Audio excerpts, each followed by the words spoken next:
As of March 2016, the number of humans alive in the world is at 7.4 billion people. But what if every single last one of us, everybody watching this video, including you, all lived together in the same city? How big or small would this city look like, and how close together would we all have to live? Let's pause and think for a moment about where we all currently live. 60% of us live in Asia, while 16% live in Africa, 10% in Europe, 8% in North America, 5.5% in South America, just 0.5% in Australia and Oceania, and too little people to even register on the scale in Antarctica. So first off, we would have to agree on which continent or island we would migrate everybody in the world to. 50.5% of everybody in the world currently lives in a city, so we would have to convince the other 49.5% of people to come and join us. So now, assuming that we have gathered everybody together in the same place to create our city, let's look at some real-life examples to see what living so close together might actually look like. Singapore is the most densely populated country in the world right now. 5,399,000 people live in the small country of just 710 square kilometers. That means that for every square kilometer in size within the country, there are 7,605 people living out their lives on average. But Singapore is a country the size of a city, and there are much more densely populated cities than that already in the world. For reference, downtown Manhattan in New York City has a population density of 26,939 people every square kilometer. That's a lot of people very close together, but we're just scratching the surface. The densest city in the world right now is Manila in the Philippines, where you will find 41,515 people every square kilometer, but Manila's total population is relatively low, at just 1,780,000 people.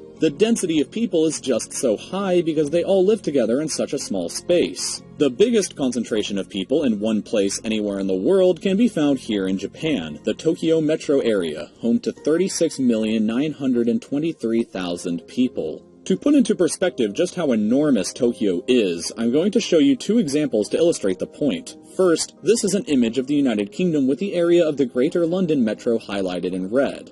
And if you think that looks big, this is the Greater Tokyo metro area highlighted in blue. It's truly gargantuan, but onto the second example. This is an image taken of downtown Tokyo, but if we zoomed out further to here, then the exact location of downtown grows much harder to find. Let's trade out this photo for a new one, which shows the true size of Tokyo as seen from the sky. In this one photo that you're looking at lives nearly the same population as all of Australia, New Zealand, and Oceania combined, or about 0.5% of everybody in the world, all in one city. But we still have the other 95.5% of the human population to think about, and we can still fit people into a much smaller space.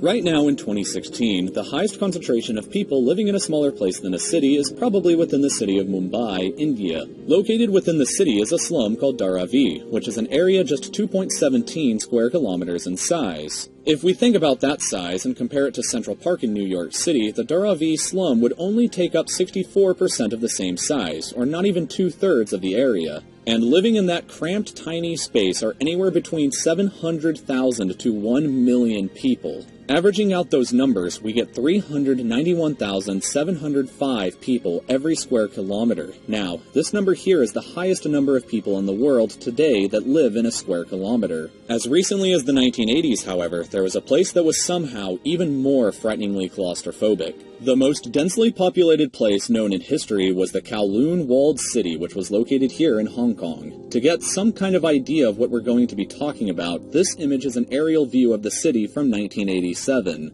You can kind of get some scale of it by looking at the basketball courts over here on the right or the trucks over here on the left, but the overall total area of these buildings is just 0.26 square kilometers. Another way to possibly imagine how tiny that really is this way. Here are 3 American football fields side by side. The Kowloon Walled City would be just a little bigger than them put together. And 33,000 people were living in that tiny space, meaning that if we stretched that out to a full square kilometer, the population density would be 1.2 million people. Living that close together would look something like this image, and this number is the absolute limit that we've ever seen in the real world of how many people can live together in such a small area. So now let's visualize how big our hypothetical global city would have to be according to the different population densities that we have been discussing.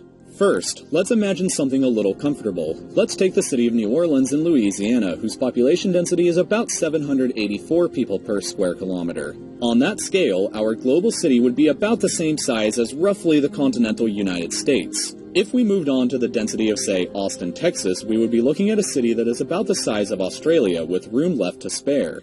But we want to get even smaller than that, so we're going to try fitting everybody into the same density as Chicago next. On that scale, our city would be about the same size as Iran, but let's get even smaller. At the density of Singapore, we could fit the entire human race into just the states of Texas, Oklahoma, and Louisiana, already considerably smaller than at the New Orleans density. But we're going to keep on getting even smaller. At the density of Manhattan, we would be looking at a city about the size of Ecuador here in South America, and if we had a city with the same density we see in Manila, then everybody in the world would fit inside the US state of Missouri. But to get even more frightening and claustrophobic, our global city with the same density seen within the Dharavi slum in Mumbai would be about the same size of New Jersey. And finally, at about the absolute real-world limit, if we built our global city with the same population density as Kowloon Walled City, we would fit every single person in the world into an area about the same size as Palestine, which itself is only about half the size of the Tokyo metro area. Let's put all of these different sizes in a row to get possibly the best visualization. First, we have a city with the same density of New Orleans, followed by Austin, Chicago, Singapore, Manhattan, Manila, the Dharavi slum, and finally the Kowloon Walled City. Whichever way you look at it, living together in the same city would be both bizarre and leave an enormous amount of empty space left in